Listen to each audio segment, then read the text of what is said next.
Okay, hello everyone and welcome back to your YouTube channel and welcome to this very exciting video today. As you must be aware, we are recording this series of videos related to fundamental concepts for power engineering. Those videos are dedicated to non-specialist people, students that they are undertaking some calculations related with power engineering, but they are not expert. So this video today is quite useful for many people because today we are working with something of the most important topics. It's three-phase system. Three-phase systems is the typical supply that you will get in any commercial or industrial site. So having a proper understanding about the three-phase calculations, identities, properties, and so on is quite important. And today, the example that we have today here in front of you is quite relevant because it's also connected to a very important activity that we used to do in the past that is basically called reactive power compensation. So without further delay, let's start to read this statement over here. Imagine that we have a system, a small industrial system, and it consists of two balanced three-phase loads, load 1 and load 2. Their supply is coming from a three-phase power utility, and in this case, the line-to-line voltage, the RMS line-to-line voltage is 400 volts.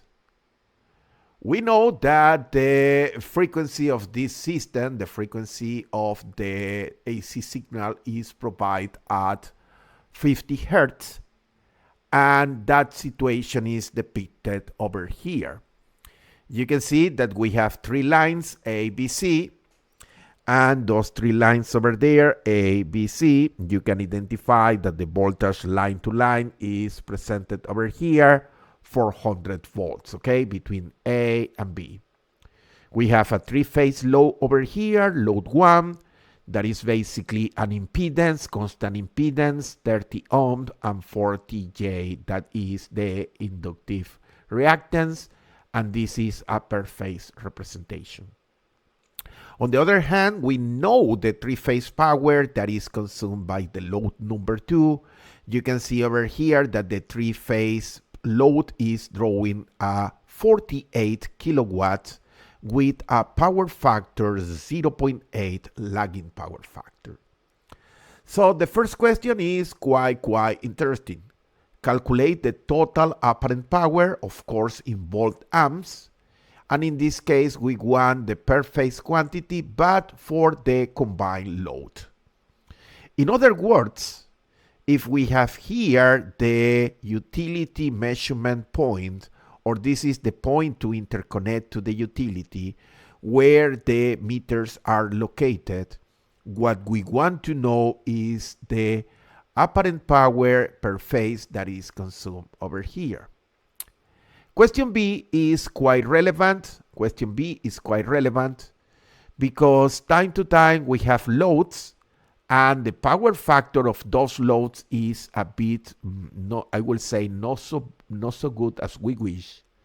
So we can use a very important technique that is called reactive power compensation, where we install some capacitors in this case to improve the inductive power factor. So the idea is that we want to calculate the total reactive power QC and kVAR per phase of the three delta connected capacitors connected in parallel to the load in order to provide here to the grid a power factor unity. It's a very interesting problem. Many years ago, it used to be something that only electrical engineers do. Today, it's something so basic that even at the school, people calculate the reactive power compensation. However, we have later questions C and D. And questions C and D, to be honest, they are quite exciting Because question C, as you can see over here, is to determine the magnitude of the current without the power factor correction, as presented in the question A. And then we have another question, and that is question D, that is extremely important. And basically over there, what we want to do is to calculate now the line current. But in this case, we want to consider the reactive power compensation. We have the numerical results over there, and as you can see, when we use those capacitors, we reduce the current, and that is one advantage. That is a very important advantage for us, okay? So let's start the solution. This solution is very simple because the first step, what we need to do is basically calculate the total apparent power. So the total apparent power will be the sum of the apparent power on the load 1 and the apparent power on the load number 2. But be careful, my dear students, because those apparent powers, they are complex number. So you need to know the magnitude and the phase angle of S load 1 and the phase angle and the magnitude of S load 2. So the first step is, well, let's work out here with the load number 1. The load number 1 is an impedance, so I can calculate the current. To calculate the current, I can use the per phase quantities. So the line-to-line voltage must be divided by square root 3. So we obtain that the line-to-neutral voltage is around 230 volts. Look over here, I put the remark, this is a line-to-neutral quantity. Then the current in this very specific load, that is 30 plus J40, we can use here Ohm's law, divide the line to neutral voltage by the load impedance, and doing that job we obtain over here, you can see this beautiful current over here. The current in polar form is a magnitude of 4.6 amps, and the phase angle is minus 53 degrees, okay? So knowing that, what we want to do is to calculate the apparent power of the load number 1. And to calculate the apparent power of the load number 1, what we need to do is basically use this equation over there. That is the definition of apparent power. So we need to multiply the line to neutral voltage, that is 400 divided by square root 3, multiply by the conjugate, and be careful with this symbol over here. This small asterisk over there is a very important mathematical operation that is called the complex conjugate. So we are conjugating the complex number related to the line current. So basically we will keep here 400 divided by square root 3. And when we apply the conjugate, the complex conjugate, you can see that the current has an angle of minus 53. But after we apply the conjugate, and be careful with this asterisk again, that is the complex conjugate, you can see that the angle now is positive for 53 degrees. So now it's question to put the numbers inside the calculator, and the load number 1 has an apparent power of magnitude 1066 volt amps, phase angle 53.1, or if you prefer the rectangular representation, and the rectangular representation is good because you can see here 640 watts, and you can see here the reactive power is quite large, 853. So next step is start to work with the load number 2. Remember, we are using the per phase quantities, but the load number 2, the data is provided using a three-phase quantity. So the three-phase power must be transformed in a single-phase power. So we divide the three-phase power by 3. So that means 48 kilowatts divided by 3. That is 16 kilowatts. Then the next step is you can calculate over here the apparent power. It's very simple. You divide the active power by the power factor. We know that the power factor is 0.8. So we obtain here the magnitude of the apparent power is basically 20,000 volt amps or 20 kVA. Then we can calculate here, we can calculate over here the reactive power. The reactive power is the magnitude of the apparent power multiplied by the sine of the power angle. And in this case is 20 kVA multiplied by the sine of 36 degrees. So finally, we obtain over here the total power or per phase power on the load number 2.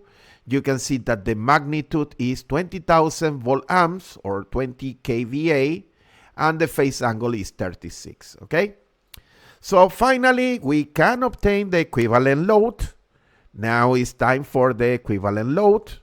And the equivalent load, you can see over here, that is the sum of the load 1 plus the load number 2.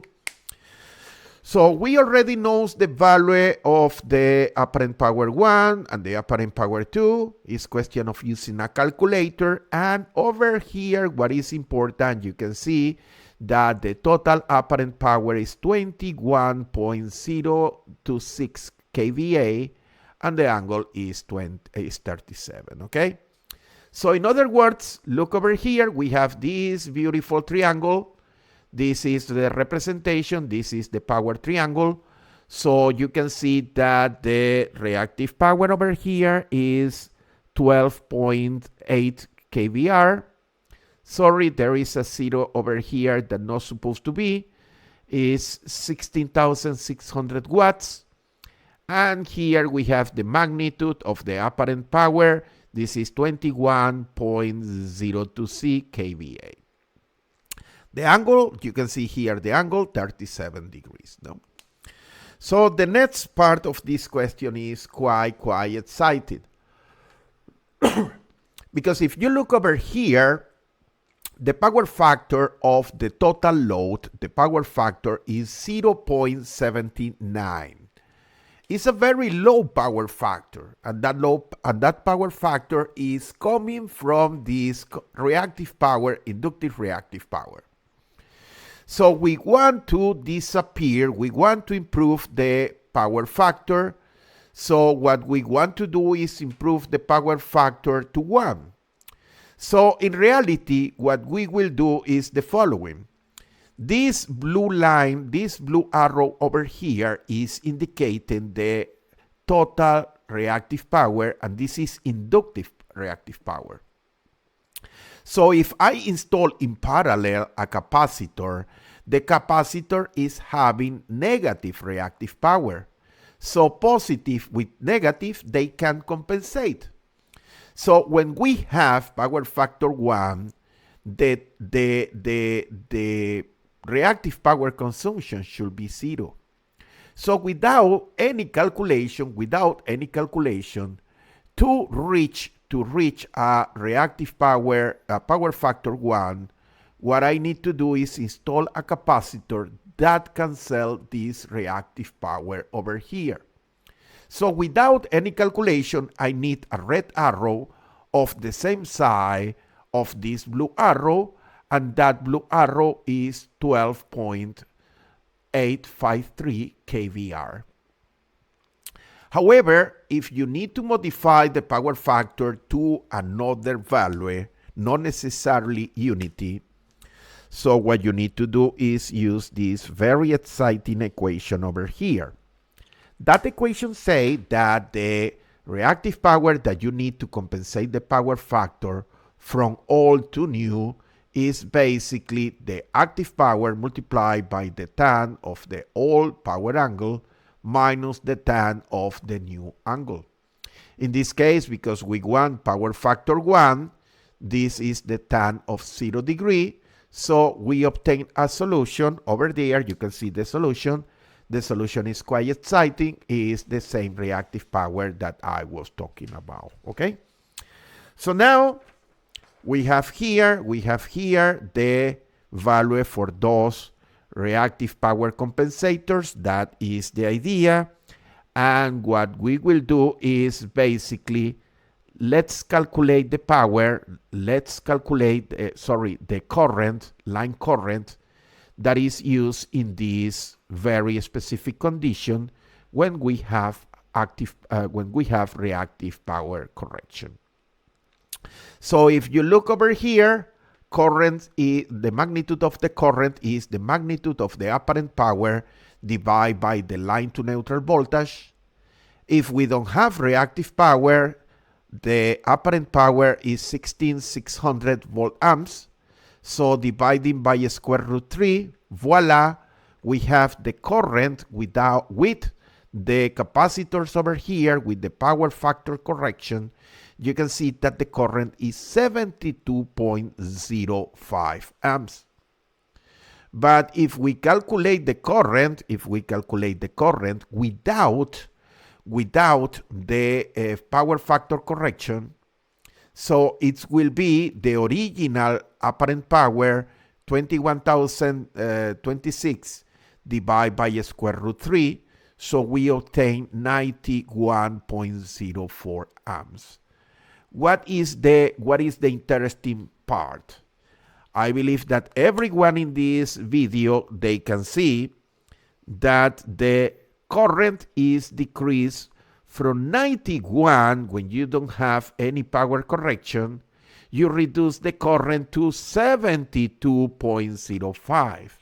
So reducing the currents in the lines, you can imagine how positive impact is having this in the electrical power system. Because reducing the line current will reduce the losses in every single cable where those currents are moving through. So that is the advantage. Of using those very important reactive power compensators. So now what I will show you over here, if you want to follow all these calculations, I create a MATLAB script. Here you have a MATLAB script that if you want to focus and check all your decimal places in your calculation, well, feel free to follow all these numbers and you will get the results that I show you in this video. Probably you will be asking yourself where I can get this MATLAB live script.